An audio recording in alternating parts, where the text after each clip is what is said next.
네, 안녕하세요. 홍일인간 정재형입니다. 자, 오늘은 어떤 제품을 소개할까 하면 바로 갤럭시 S20 FE 펜 에디션입니다. 사실 펜 에디션은 예전에 노트 7 때 한번 나온 적이 있었어요. 그때는 좀 안 좋은 일이 있었죠. 배터리 발화 사건이 나면서 펜 에디션이라는 이름으로 새롭게 제품이 단장돼서 나왔었는데 갤럭시 S20 때도 펜 에디션이 나오게 됐습니다. S20가 올 초에 나왔었는데 좀 안 팔린다. 상반기 때 꽤 부진했다. 전작에 비해서 60%가량밖에 못 팔았다. 뭐 이런 얘기가 있었죠. 그래서 약간 재고를 소진하면서 뭔가 아이폰 SE나 뭐 새롭게 나오는 아이폰 12 저가형 모델에서 경쟁을 하려는 그런 제품으로 삼성이 이번에 출시를 하게 됐어요. 어쨌든 S 시리즈로 나오면서 과연 제품이 얼마나 쓸모가 있을지 정말 궁금한데요.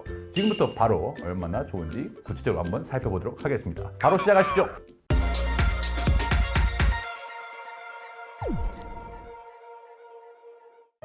자, 먼저 외관부터 한번 살펴볼게요. 먼저 전면 디스플레이는 슈퍼 아몰레드 디스플레이로 6.5인치 해상도는 FHD 플러스급입니다. 요즘 스마트폰들이 하도 크게 많이 나오다 보니까 중저가형도 대부분 좀 큰 편으로 나왔었죠. 그래서 6.8인치 뭐 이런 제품들 많이 보다 보니 이 제품 같은 경우는 좀 작아 보이네요. 그래서 한 손에 쏙 들어온다는 그런 느낌이에요. 근데 6.5인치가 사실 그렇게 작은 건 아닌데 전면엔 그래서 이렇게 확 켜보면 광학식 지문인식 센서가 내장형으로 탑재가 돼 있고 위로 올라가면 펀치홀 카메라가 있는 모습을 확인할 수가 있습니다. 사실 이 펀치홀이 A 시리즈에도 이제 적용이 됐었는데 펀치홀이 너무 사이즈가 크다 뭐 이런 지적이 있었어요. 근데 이번에 S20 FE는 굉장히 펀치홀이 작게 나왔죠. 그래서 마치 노트 시리즈에서 나오는 펀치홀 크기처럼 카메라 사이즈가 좀 작은 모습입니다.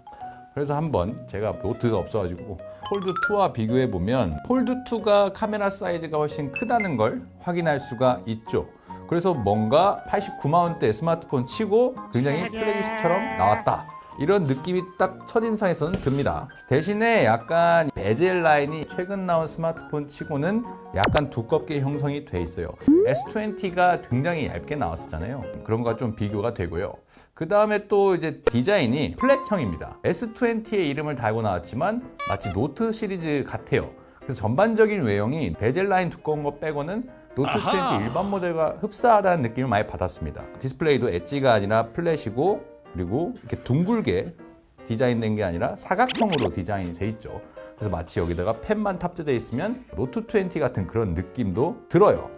그리고 전면 디스플레이의 유리는 이제 코닝의 고릴라 글래스 3를 썼는데 이 부분에서 조금 단점이라는 지적도 좀 나오고 있죠. 고릴라 글래스 3는 갤럭시 S4 때 많이 썼고 최근에 나온 A 시리즈에 많이 적용돼 있던 글래스였기 때문에 일부 좀 예민한 소비자들은 설탕 액정이다 뭐 이렇게 얘기를 하기도 하는데 일단은 뭐 좀 가격이 저렴하게 나왔으니까 좀 감안해서 봐야겠죠. 자, 그다음에 옆면으로 넘어갈게요. 전원 버튼이 있고 음량 버튼이 있고 그리고 이 민트 색상이어서 그런지 옆면에도 약간 이렇게 후면과 앞면을 구분해 놓은 디자인이 좀 선명하게 보이는데 요거는 이제 삼성이 갤럭시 시리즈 중에 좀 플래그십 모델에서 꼭 이런 식으로 디자인을 하더라고요. 폴드도 음량 버튼 위로 디자인이 꺾여 있는 거를 확인할 수가 있죠. 그래서 뭔가 조금 더 고급스러움을 표현하려고 했다 이렇게 평가를 좀 할 수 있을 것 같아요. 자, 그 다음에 위로 넘어가 볼게요. 윗면에는 마이크홀이 있고 유심 트레이가 있는데 마이크로 SD 카드 1TB 이상 뭐 확장이 된다고 하고요. 밑으로 내려가면 C타입 단자 있고 마이크홀 있고 그다음에 음량 스피커가 있습니다. 왼쪽에는 아무것도 없습니다. 자, 후면으로 넘어가죠. 정말 색상이 예쁜 것 같아요. 갤럭시 S20 FE는 색상이 굉장히 6가지나 나오면서 뭐 라벤더, 오렌지, 민트 뭐 여러 가지가 있죠. 조금 저렴하게 이용하면서 예쁜 거를 써라? 뭐 약간 이런 느낌을 주는 스마트폰이에요. 그래서 전체적으로 이 민트 색깔도 그렇게 싼 티가 나지는 않고 노트 20에 적용됐던 이제 헤이즈 공법이 적용되면서 뭐라고 해야지 이거를? 지문이 묻지 않고 뭔가 이 촉감을 뭐라고 해야 할지 모르겠어요. 사실 까슬까슬한 게 있어요. 이 민트 색깔이 사실 아이폰 11에 적용했던 민트 색깔보다 조금 옅은데 그런 점에서 볼 때 저는 좀 괜찮다고 봅니다. 심플하게 예쁘다. 그리고 이제 카메라 인덕션을 보면 여기도 뭔가 고려청자 색깔처럼 이렇게 녹색으로 유광으로 좀 빛나는 모습인데 이 점도 굉장히 마음에 들어요. 자, 후면 카메라는 일단 트리플 카메라가 탑재가 되어 있습니다. 가운데가 1200마우스 메인 카메라, 광각 카메라고 OIS가 탑재되어 있고요. 그 밑에 이제 800마우스짜리 마운트 카메라인데 똑같이 OIS가 탑재가 되어 있습니다. 그 다음에 위로 올라가면 1200마우스 초광각 카메라가 탑재가 돼 있죠. 그 A 시리즈 중저가형 모델로 보면 보통 A51 5G 같은 경우에는 4,800만 화소가 탑재되어 있고 A71 같은 쿼텀은 6,400만 화소가 갈려 있어서 카메라 화소로 차별화를 두려는 그런 특징들을 갖고 있었어요. 그런데 이번에 나온 갤럭시 S20 FE는 카메라보다는 좀 더 AP라든지 기능적인 면에서 플래그십을 추종하는 그런 제품인 것 같아요. 그래서 카메라는 화소 자체는 그렇게 높지는 않습니다. 그리고 코닝의 고릴라 글래스 3가 앞에 적용된 것과 더불어서 뒷면이 소리가 들리지 모르겠는데 보면 이게 글래스가 아니구나를 바로 깨닫게 되는데요. 플라스틱입니다. 노트 20 일반 모델도 이제 플라스틱으로 나오면서 플래그십에 왜 플라스틱이냐 이런 지적도 있었잖아요. FE는 FE니까 좀 용인이 되는데 어쨌든 뒷면이 플라스틱이라는 점도 조금 지적받는 포인트 중에 하나예요. 전체적으로 높이는 159.8mm, 가로폭은 74.5mm이고 두께는 8.4mm입니다. 그리고 무게는 190g입니다. 플래그십 스마트폰 조금 작은 모델 같은 경우는 180g 정도 이 정도에 나오잖아요. 그래서 그것 치고는 무게가 꽤 무거운 편인데 막상 들어보면 무겁다는 느낌이 사실 들지 않았어요. 윙이나 폴드 이런 것만 이제 리뷰하다 보니 일반 스마트폰은 정말 가볍게 느껴지는 걸 수도 있는데 정말 190g 치고는 꽤 가볍게 나왔다. 이런 조금 인상을 받았습니다. AP는 퀄컴의 스냅드래곤 865를 쓰고 있고 6GB 램에 128GB 스토리지를 지원하고 배터리는 4500mAh고 IP68 방수 방진에 무선 충전, 25W 고속 충전 다 지원을 합니다. 스펙들만 좀 놓고 보면은 램 크기 같은 게 좀 아쉽다는 지적도 있지만 기능적인 면에서 플래그십을 굉장히 많이 따라가려고 한 노력이 많이 보여요. 딱 눈에 봤을 때 뭔가 이 마케팅 포인트로 어떤 게 특징이 있나 좀 살펴봤는데 아까 말씀드렸듯이 일단 사각형 디자인으로 뭔가 노트 20 일반 모델을 굉장히 비슷하게 만든 모습이라는 점에서 그런 플랫형 디자인을 좋아하는 소비자들은 좀 괜찮게 볼만한 제품인 것 같다. 그런 생각이 먼저 들었고요. 두 번째는 AP가 올 초에 나왔던 퀄컴의 스냅드래곤 865 프로세서에 적용이 돼 있기 때문에 굉장히 소비자들이 만족할 만한 포인트가 될 것 같다. 이런 생각이 들었어요. 그래서 제가 벤치마크를 한번 돌려봤는데 싱글코어가 901점에 멀티코어가 3118점이 나왔어요. 이 정도 점수면 굉장히 좀 높게 나온 것 같은데 이것보다 한 단계 더 프로세서가 좋은 갤럭시 Z 폴드에 들어가 있는 퀄컴의 스냅드래곤 865 프로세서랑 비교를 해보면 싱글이 948점, 멀티코어가 2865점이 나오는 걸 확인할 수가 있죠. 사실상 점수 차이에서는 많은 차이가 나지 않는다. 이 정도 성능만 해도 충분히 게임을 돌리거나 여러 가지 작업을 수행하는 데 무리가 없을 것으로 보이네요. 자, 그 다음에 세 번째는 120Hz 화면 주사율이 적용이 돼 있다는 점입니다. 부드러운 모션 및 화면 전환에 들어가면 일반 60Hz로 할지 120Hz로 할지 설정을 할 수가 있어요. S20와 마찬가지로 이렇게 고를 수가 있게 돼 있죠. 그래서 S20처럼 웹서핑을 할 때도 굉장히 부드러운 화면을 사용할 수가 있습니다. 전반적으로 살펴보면 플래그십 같은 느낌을 많이 줘요. 가격은 저렴한데. 그 다음에 이제 디자인의 강점이 좀 있는 스마트폰이다 보니까 후면 디자인이 굉장히 중요하잖아요. 카메라 인덕션의 모양을 보면 S20의 모습이 아니라 노트 20의 모습을 따라간 모습입니다.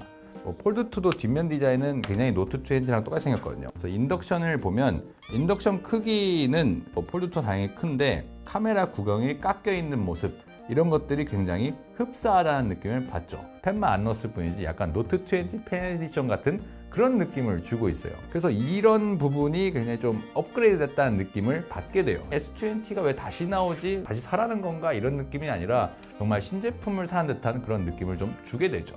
그리고 이제 놀란 게 스피커의 성능이 꽤 좋습니다. 하이엔드 스피커가 들어가 있는데 AKG 튜닝이 된 스테레오 스피커가 적용이 돼 있어요.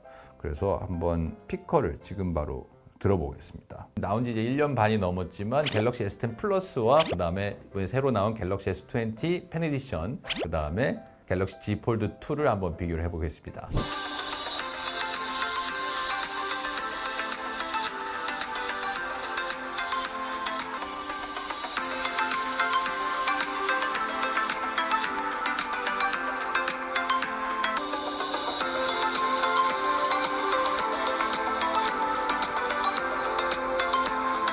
넘었지만 어쨌든 플래그십 기종인데 갤럭시 S10 플러스보다 갤럭시 S20 펜 에디션의 스피커가 더 음량이 크고 빵빵하다는 사실을 알게 됐어요. 물론 폴드2의 아주 좋은 스피커보다는 조금 미치지 못하지만 이 정도면은 그래도 바형 스마트폰에서 굉장히 좋은 성능을 탑재했다는 게 좀 생각이 드네요. 노트 20 일반 모델이 있었으면 제가 비교를 해드렸으면 참 좋았을 텐데 노트 20 스피커를 공급하는 업체에서 페네디션 것도 공급을 하고 있거든요. 그래서 아마 큰 차이가 나지는 않을 거예요. 자, 그 다음은 카메라를 한번 살펴봤습니다. 갤럭시 S20 펜 에디션은 뭐 카메라가 아주 뛰어난 게 들어가 있진 않지만 품질이 나쁘지 않았어요. 망원 카메라 화소가 조금 800만 화소 정도여서 이렇게 막 드라마틱한 뭔가 이렇게 기능을 나타내진 않지만 실제로 품질을 봤을 때 제가 지금 쓰고 있는 폴드2랑 굉장히 흡사하게 나왔습니다. 일단 주간에서는 1200만 화소로 사진을 찍게 되면 보통 일반 플래그십 스마트폰에서 울트라급 제품이 아닌 이상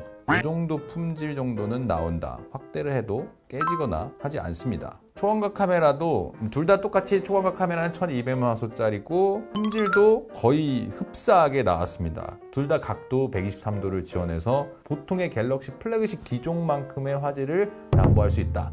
이런 생각이 드네요. 갤럭시 S20 FE에는 30배 스페이스 줌이 들어가 있습니다. 근데 이 퀄리티가 사실 저는 정말 기대를 안 했거든요. 근데 망원 카메라 30배 줌을 써도 굉장히 잘 나오더라고요. 여기서 지금 이 여의도 파크원을 당겼을 때 30배 줌을 하면 옥상에 있는 이 글씨까지도 보일 정도로 나오게 됩니다. 뭐 100배 줌 이 정도는 아니지만 찍을만 하겠다 뭐 이런 생각이 좀 들었어요. 그 다음에 이제 야간 모드도 한번 촬영을 해봤는데요. 폴드2 설명해 드리면서 야간 모드 찍을 때 뭐 몇 초 기다릴 수 있는지 알려줘서 참 좋다 제가 말씀드렸던 기억이 나는데 마찬가지로 적용이 돼 있습니다. 그래서 이렇게 야간 모드를 찍게 되면 여기 위에 지금 3초라고 뜨죠. 그래서 누르면 이렇게 달이 서서히 차오르면서 찰칵 찍게 돼요. 그래서 야간 모드 화질을 한번 비교를 해봤는데 밝기나 이런 거는 큰 차이가 없는 것 같아요. 폴드가 나무 색깔 좀 더 초록색으로 편해졌다 뭐 이 정도만 보이네요.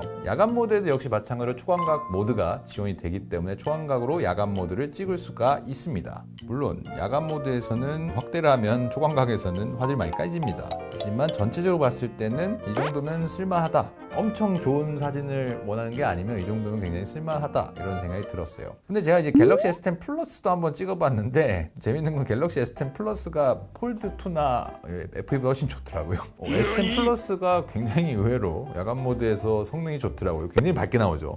카메라 기능에는 뭐 웬만한 건 거의 다 들어가 있다고 봐도 되고요. 노트 20에 적용됐던 프로 동영상 모드도 들어가 있습니다. 사실 장점과 특징들을 한번 살펴봤으니까 당연히 아쉬운 점도 있겠죠. 일단 6GB 램이 좀 지적을 많이 받았어요. 뭐 아이폰 SE도 램 용량이 좀 작게 나왔지만 이제 칩셋 자체가 좀 다르고 최적화가 다르다 보니까 갤럭시에서는 조금 더 큰 용량을 원하시는 분들이 좀 있었거든요. 제가 테스트폰으로 받은 시로 제품인데 총 6GB 램에 3.2GB를 쓰고 있다는 걸 확인할 수가 있죠. 이 정도 애플리케이션들만 지금 깔려있는 상황이거든요. 그럼에도 불구하고 이렇게 반절 정도 일단 용량은 차지하고 들어가기 때문에 이런 점은 좀 감안해서 써야 합니다. 그 다음에 아까도 말씀드렸지만은 이제 전면 글래스가 코닝의 고릴라 글래스 3고 후면이 플라스틱이라는 거, 원가 절감의 노력이 좀 보인 흔적들이다. 이런 거를 말씀드리고 싶어요.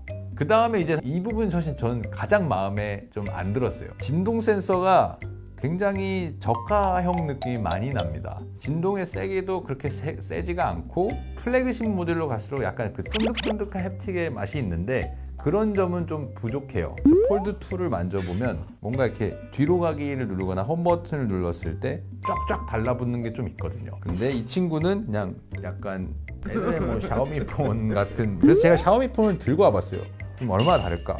이게 미텐 라이트랑 비교해보면 미텐 라이트가 조금 이 진동이 좀 싼 티가 많이 나는데 진동 세기는 갤럭시 S20 펜 에디션이 좀 더 좋으나 그 느낌이 그렇게 크게 다르지는 않은 것 같아요. S20와 노트 20를 들고 계시는 많은 분들을 만나서 직접 이 진동을 다 체크를 해봤는데 20 달고 나온 제품 중에는 이런 진동을 갖고 있는 제품은 갤럭시 S20 펜 에디션이 유일하더라고요. 갤럭시 S10도 진동 세기가 약간 이렇게 붙는 감이 있거든요. 하지만 S20 펜 에디션은 좀 진동 센서가 저렴한 티가 나서 가장 아쉬운 것 같아요. 그 햅틱에 아주 쫀득쫀득한 맛이 오면은 바로 구매할 수 있을 것 같은데 그런 점은 좀 부족합니다. 자, 오늘 갤럭시 S20 펜 에디션 재고 처리한다 뭐 이런 비판도 있었고, 안 팔려서 다시 내놓는 거냐, 플래그십을 왜 사야 되냐, 이걸 사지, 극단적인 의견들도 뭐 나오는 것 같습니다. 제가 살펴본 바로 일단은 뭐 아주 새로운 제품이어서 막 이게 차별점이다 라고 얘기하기는 좀 어렵지만,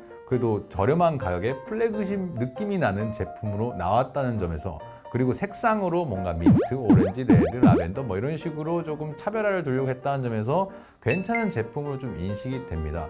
그래서 노트 20 울트라가 145만 원 정도 하고, 노트 20 일반 모델이 한 120만 원 좀 안 되니까 그 정도까지 핸드폰을 지불하고 사고 싶지는 않다. 100만 원 안쪽으로 끊고 싶다. 그런데 약간 플래그십 느낌을 내고 싶다 하시는 분들한테는 좀 최적의 스마트폰인 것 같아요. 곧 아이폰 12가 공개가 될 텐데 S20 펜 에디션이 얼마나 경쟁 제품이 될 수 있을지도 한번 지켜보는 것도 좋은 관전 포인트가 될 것 같아요. 그럼 삼성전자가 그래도 우리 안 팔린다 해도 굉장히 좀 실적은 괜찮더라고요. 중저가형에서 소비자들의 제품이 많이 찾는 것으로 보여요. 자, 오늘 홍익인간 시간은 여기서 마치겠습니다. 시청해주신 여러분 고맙습니다.